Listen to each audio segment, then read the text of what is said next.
Hello guys, this is lecture 9, the inductive transducer. Okay, so basically inductive transducer is taking the effect of Faraday law of induction. It is basically as the effect of this voltage or EMF is equal to say magnetic flux that change over conductor. And basically if you look down, the inductive is basically a phenomena where the EMF is induced by its variation in terms of current in its own circuit or in the neighboring circuit. So we are talking about a conductor which have current flow, electron flow, in which they basically emit some kind of radiation, or you may call it EMF. When you have this kind of radiation, this is basically some kind of induction. All right. If you have any conductor, okay, be it straight or you can turn it into some kind of coil, something like in the diagram A or B. All right. If you pump through electrons or current or voltage, you will have some kind of radiation, as you can see. All right. In any conductor, you will have this kind of effect. All right. So this is coming as the effect of Faraday law of induction, and of course the phenomena is called inductance. Okay. So if you have a straight cable, something like this, if you can see it, if there is a current flow through, basically you will have some kind of radiative loops around it, which you cannot see. It's quite it is invisible. So the amount of or the intensity of the radiation pattern is basically depending on the amount of current that you push through that wire or the cable actually. All right. So here to increase the inductance, the conductor can be formed into a loop or coil, something like this. So if you turn this simple straight wire into a coil, something like this. So basically, you increase the inductance. All right. So it works with any kind of conductor. Okay. So you can follow through the explanation here. As the current increase, you will have the magnetic field increase, and when they mix up with the magnetic field from another loop or another conductor, then the whole thing sum up and you will have more and more intensity of the radiation. Okay, so this is basically the very basic concept of how you basically push through a current through conductor, and from there you will basically observe electromagnetic or magnetic radiative pattern around the cable or around the conductor. So if you have a straight cable, you will have it in some intensity. If you want to make it stronger, you have to make it in a form of loop or core, something like this. Okay, so you will have more intensity. Okay, if you look at the sensor, okay, how this application is being turned to sensor. So you have here a coil, something like this, okay. Then you have a core inside attached to the mechanical sensing element. For example, if you want to measure displacement of any object in vibration or in motion, you have to attach the object that you want to measure straight to the coil, straight to the core. Okay, in the diagram, so the core here is a movable core to the left or right, and when the core is basically changing, or going left and right, you will have some kind of changes in terms of magnetic pattern, and basically you will observe changing inductance as the output. Okay, so it works the other way around from what I've explained previously, if you have a conductor, you push through current, you will observe some magnetic field. Okay, so the more turn or the more coil that you make, you will have a stronger magnetic field. Okay. To make it work as a sensor, you have to make it work in reverse. Basically, you have to make the coil and you have to put the core.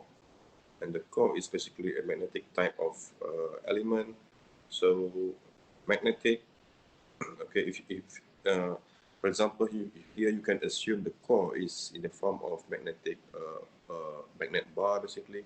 So the magnet bar itself, it has magnetic radiation, or you call it magnetic flux. So if you get some coil, you put the magnetic bar in the coil. Basically, the coil is cutting the flux.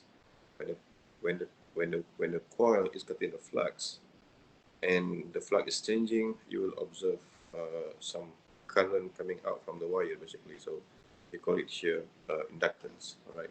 So this is the very basic concept of how you turn material which is in the inductive form to becoming sensor. Okay. So in the magnetic circuit, reluctance R is measure of how the circuit opposes the flow of magnetic flux. As I mentioned just now, you have magnetic flux in the form of magnet bar. You put through a coil. The coil is basically receiving the flux. The coil is getting inductance or getting current. Okay, so how to measure the inductance? L, we have the formula here.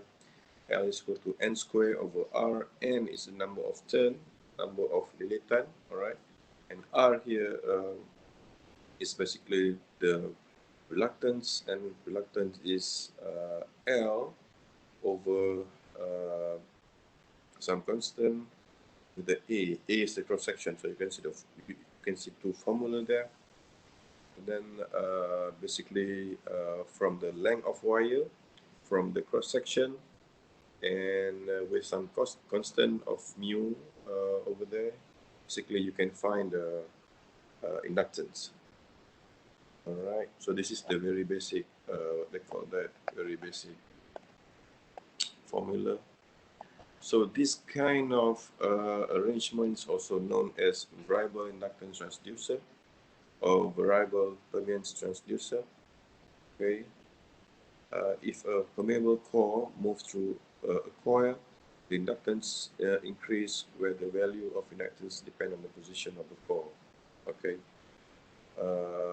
usually called displacement sensor, often used in a bridge circuit with AC excitation. All right, so this is what it means by a movable core. All right, you move inside the coil. Basically, you are inducing currents. Okay, it is measured in terms of inductance. Okay, so the coil is typically a fixed structure, and the sensor part is connected to the movable permeable core. Right. As I mentioned previously, when you connect this rod or the core straight to the object that you are measuring, basically the object, as the object is vibrating, they will affect vibration on the core, and as the core moves because of the vibration, they will induce some kind of inductance. So basically you are getting changes of inductance L when the object that you are measuring is vibrating. Right? So this is how the sensor are being formed. There's one example here. You can go through yourself. Basically, you just need all these two formula. Okay, these two formula is always applied. You have L and you have R. All you need to know is the N and the R. Of course, you have to find the wire length and the cross-section area that interacts with everything. Okay, so in this case, you have inductive transducer to measure the displacement and in the form of armature. Okay, so in this case, you have to find three kind of reluctance because of the structure. So you have to understand the structure. You have to really identify where is the position where inductance is being produced. So in this case, you have three positions. You have the core, you have the armature, and you have two armatures here because from the diagram you can see there are two contact points. Okay, you can look at the diagram from the left and from the right. From the right, basically this is the contact points in which you have the find the reluctance.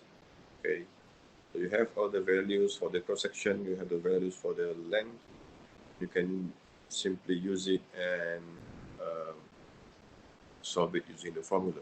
Example here gives you everything. All you need to do is basically you can try it yourself, replace the value, you will get so as long as you have the R, basically you can calculate the L easily.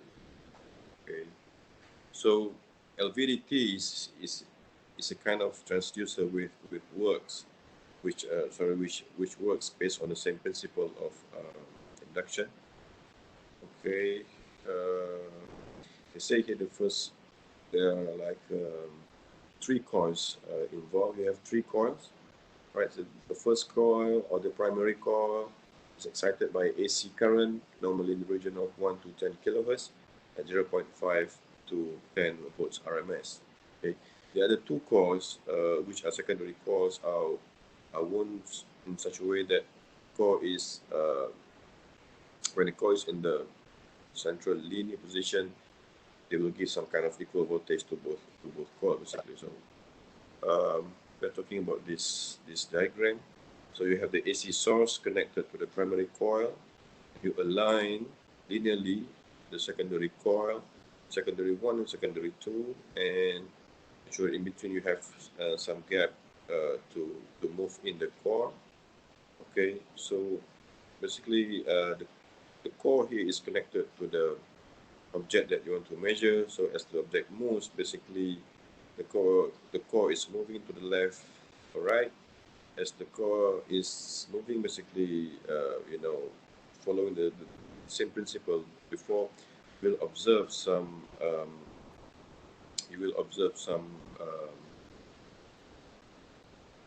output from these two terminals, basically in a form of inductance, okay, which is coming out as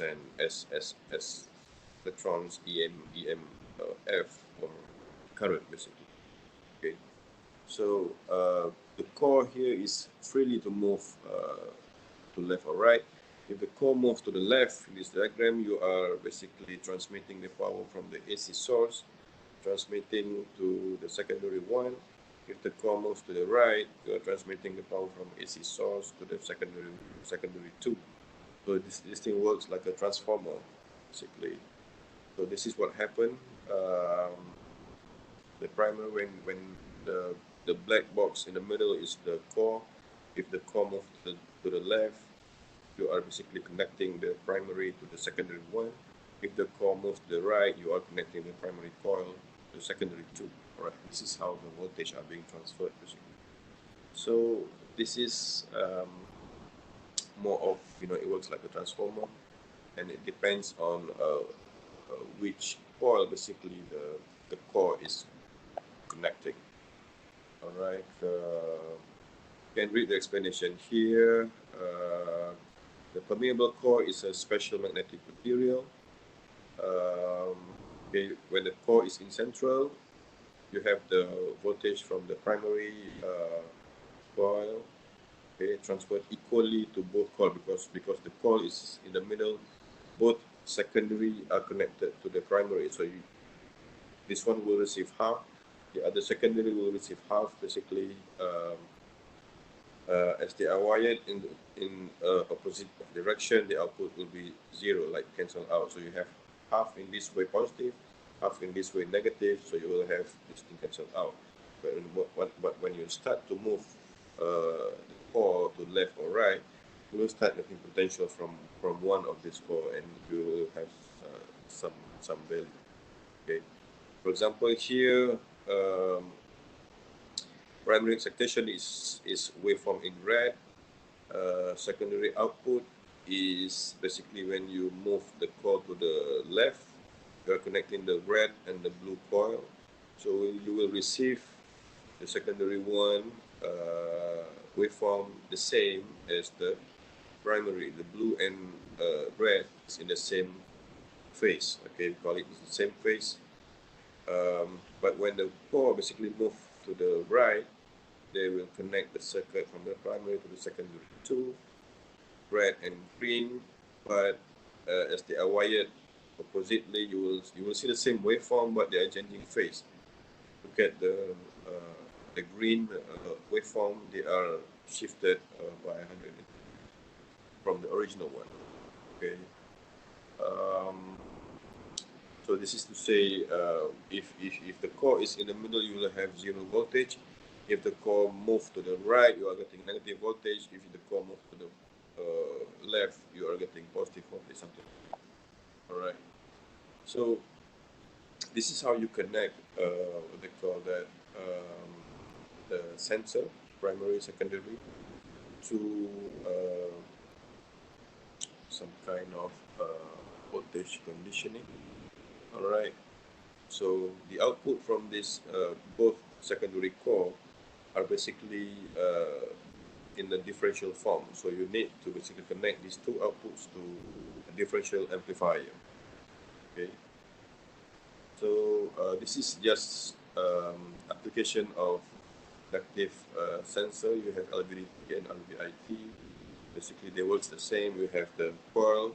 You still have the what they call that permeable core. You have the coil, and the same concept. Just that construction is different depending on what you are measuring, basically. But they are all the same. You can browse through the example, basically. Okay, this is just how the sensors are being constructed using the very basic principle of permeable core and the coil around it, right? Which is based on the principle of inductive sensor. Okay, so basically that's end of lecture 9, very inductive. Thank you.